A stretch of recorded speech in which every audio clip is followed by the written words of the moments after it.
It went from a winter wonderland of suck to a winter mudland of suck now, I guess. We all accidentally slept in because we forgot about the time change dealio that goes on that none of us ever like and don't know why it's a thing. It's Sunday, oh well, everybody need a little extra sleep anyway. Come on, time to get the machine started up here. Already got the grain cart and the bagger started. They're down there unloading that. Some of you might be wondering, if it's so muddy and so gross out, why are you going? Why don't you just wait for it to dry up, wait for it to freeze. Looking at the calendar, it says do not wait.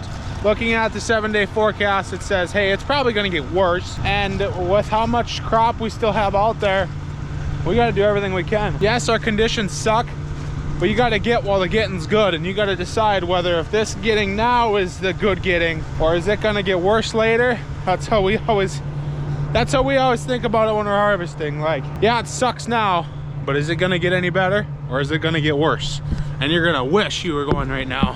I think what we're gonna do is we're gonna finish out the bag, finish out our field that's right next to the bag, and reload our bagger, and then go north to our big field. We're gonna work on that one for now and put the bagger in that field because there's enough grain in that field to be able to fill a bag. So then after we get down to that field and filling that bag, I think what we're gonna end up having to do is our 2 bins up there, take the grain cart, suck those things dry, put those into a bag, and then we'll be able to run trucks only on the road. We won't be able to get in the fields out to fill on the road. It's not a great option, but it's kind of our only option at that point. We're always trying to think ahead to keep stuff rolling. So a lot of you have been asking, where is our bin site? Where's our bin site? How come you have no bin site? We don't have a bin site because we've been growing a lot the past few years, quite a few years now. And we've been more so focused on upgrading our equipment, which is why we have newer combines, which is why we have a new big shed. And we do have 2 30,000 bushel bins up across the road. You can see them right there. So we have something to get by if the elevator puts us in a pinch. But believe me, now after this fall, harvesting all the wet corn, it's in the back of our minds now. We're gonna start digging up some plans, I think. Brandon and Dad got the cart unloaded. Now I'm making the combine unloaded, and they'll get that dumped again. Dad said about 2 more grain cart loads and that bag's full, and then we got to come back home and refill it. I don't think you need 4 guys, but man, does it make it life a lot easier when you got 4 guys filling that thing. Our duty this morning, and man, oh man, this is what harvest has turned into. Ooh, God, this is gonna be so fun to wash. Oh my. There's like no drying days in the next week, so what are you gonna do? They're about a mile north, working on a field, and I'm carting it. Well, yesterday JT was carting it down to the cart, or down to the bagger, which is not ideal at all, but we work with what we got here. This is what we got. We got no place to put the bags so trucks can get to it. Everywhere's muddy. We don't have a big enough gravel area. We're gonna move after this bag is full. We're gonna move to a field a little bit farther north, and we're gonna put the bag right in the field there. This is getting into the field. We are currently spinning and throwing mud. I wish it was cold. Much as I don't want to say it, I wish it was cold. So that ground, top few inches was frozen, and then you wouldn't be dealing with all this. It is no longer a winter wonderland of suck, as Preston says, because there's like no snow. We tried that whole machine sink out. We got some demo hours on this tractor for that. And unless you want your transmission to drop out the bottom, it don't work at all. Gotta come under hot. Then we gotta slow her down. Gotta keep this bar graph right here, the hitch weight, kind of right in the middle, so we don't overload the hitch or underload it. Looks like he dumped on about 21,000. Waiting for a second grain cart to get here, so I'm just kind of tinkering around. Matched him, and I just use my gas to kind of move forward and back where I need to be. But right now I'm a little bit negative on the hitch, so I want to load a little bit more to the front. Now we'll probably go right over there, and that split over there, unless he comes back and takes that, I guess. Now this is where a track tractor and a track grain cart are absolutely the best. You can just cruise across the field and not get that power hop. It glides and floats.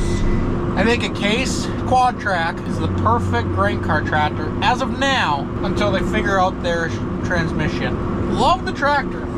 Love the screen, love the technology, love everything about it, but the transmission. I just got done dumping Preston up there.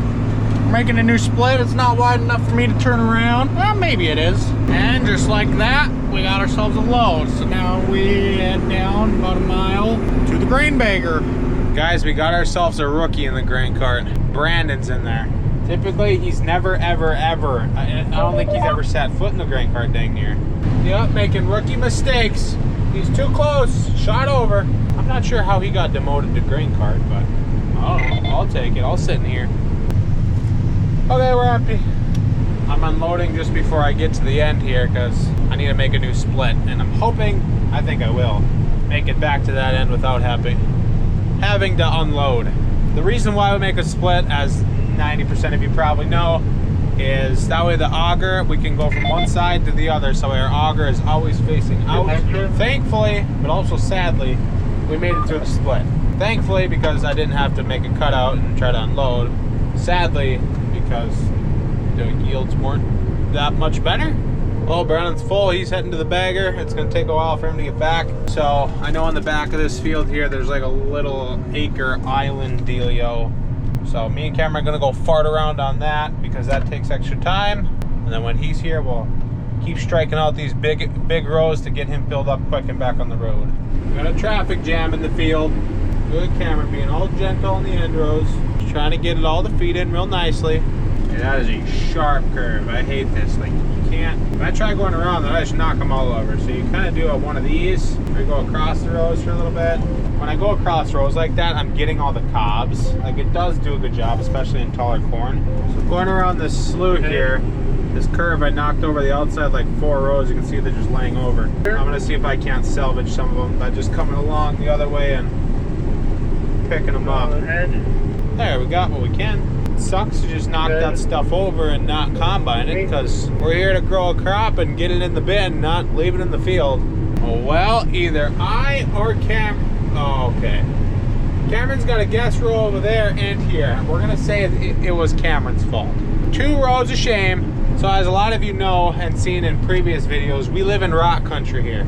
And all of our virgin ground, which was pasture, we're in the verge of breaking up, which right in front of me here, you can just kind of see out there just how many rock there are. It's ridiculous. It's almost like cobblestone. And there's a reason it hasn't been farmed in all these years, because no one wants to do the work. But it is incredible to me that this hill that I'm currently combining corn on used to be just like that. This one we got broke up like 6 or 7 years ago probably. Okay, I just heard over the radio Brandon just got done unloading the grain cart. We got this little farting around piece done. So I'm gonna go back to my split where I left off and I finished emptying and wait for him to get here. He's back! Oh, it's so satisfying. He's dipping out for me, making a loop and grabbing the other one. Love when stuff times out perfectly like that. You can just be super efficient. It's a very satisfying thing. It makes the job a lot more fun and a lot more satisfying. Sliding! Holy smokes! Brandon's giving her all the smoke! Oh, we are making a giant mess. We're not really sinking it all. It's just so slimy and greasy on the top. Okay, this should be the last load. I still have 8 folds left. I think last load we did 3.5, and that bag we filled over there way too full. 8's probably a little too many. Right there's our stop marker. Stop, it says. We threw a zip tie on it, got it rolled up. Now I'll put some pallets from the bags like I have over here on the beginning of it, because that helps prevent deer from walking up it. Not that deer are really an issue in this area, but if you got deer that like to venture around, which sometimes you do. Well, we got a new bag loaded on the bagger. According to YouTube, it took about half a second, and in real life, it also took a half a second. YouTube is super nice with that stuff. It helps just move farming along way faster. So this bag is going, or this field is getting bagged in the field here. So we gotta get something opened up right at the approach here. Okay, Cameron and I have a nice spot opened up here, and I think I determined right here on this pass is where I'm going to, where we're gonna put the bag. So now I'm taking the combine and just driving back and forth, pushing down all the stalks, so that way none of them are still pointy and puncture our bag once we place it here. Okay, I don't know if you can see it on camera, but I think we got a Pretty good flattened down trail right here.